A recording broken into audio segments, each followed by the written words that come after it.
We're joined by Robert Carter, our correspondent in London, and Lee Jasper, political activist, also from London.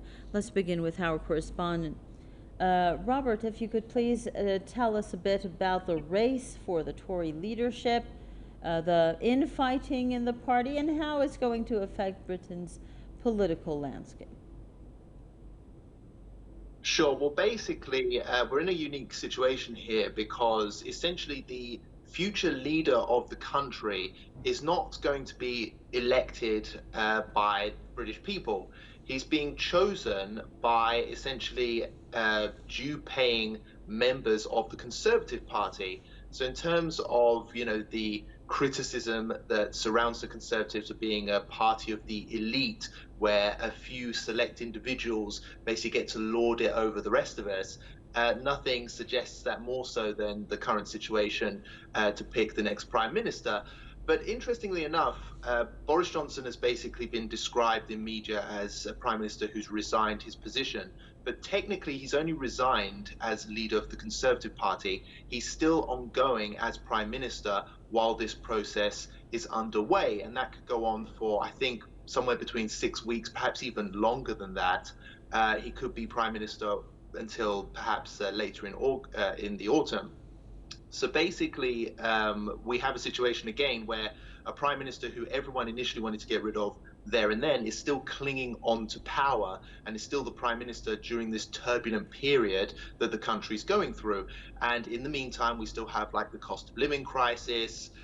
People just can't afford their daily expenses, and the country is going through a very rough and turbulent period economically. And this leadership battle may make it even harder for the country to navigate through it without effective leadership. So that's obviously on everyone's mind. The opposition, again, is trying to score brownie points as much as it can by undermining and attacking the government on this. But essentially, we have a situation where Britain is going through one of its worst economic crises for many years. And basically, the ruling Tory party will have to spend weeks now battling it out to figure out who the next leader is going to be. The people that have come forward so far include names such as Rishi Sunak, but many other names are expected to join the race as well. There's about 4 candidates so far. Rishi Sunak seems to be very eager to make his pitch for Prime Minister very early on, but as is often the case with these types of leadership battles, usually it's not the candidate we expect that actually comes out on top in the end. So we'll have to wait and see how it goes. Okay, so Mr. Jasper, it is a pretty difficult situation for whoever becomes the prime minister, for the cost of living crisis, from the summer of strikes. What is going to be the primary challenges facing the next leader? Cost of living crisis. It's the one that is likely to be the number one item in this new prime minister's in train. But it's curious, isn't it, that we're subject, the whole country's held to ransom because of an arcane Tory party political process that means that it's incredibly difficult to shift the sitting prime minister, regardless of the circumstances. And surely for a modern constitution like Britain, there should be some facility to be able to remove a sitting prime minister when they act in such an egregious, offensive and duplicitous manner. But certainly the cost of living crisis, the energy crisis, the challenges in relation to Brexit continue to loom large. And of course, coming from a black perspective, we've seen 163% increase in racist attacks since Brexit referendum. And these are getting increasingly more vicious. It's part of the history, isn't it, of European nations, that whenever their economies decline, racism and organized fascism increases. So that's what we're seeing currently. But certainly the cost of living crisis will be their number one priority. Okay, so before we continue this discussion, let's take a quick look at some social media reactions to this story.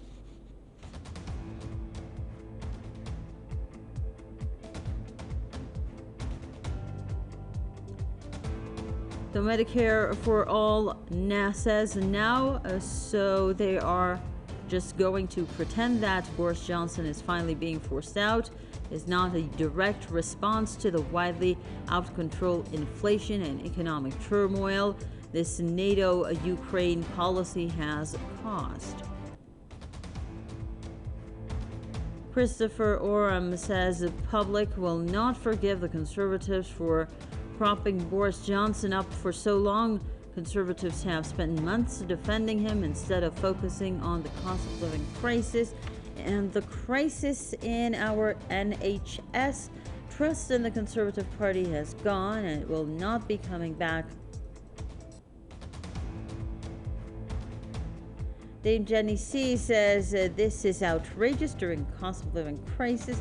They've already fleeced public purse for all they're worth. They are the reason why there is no money for public services.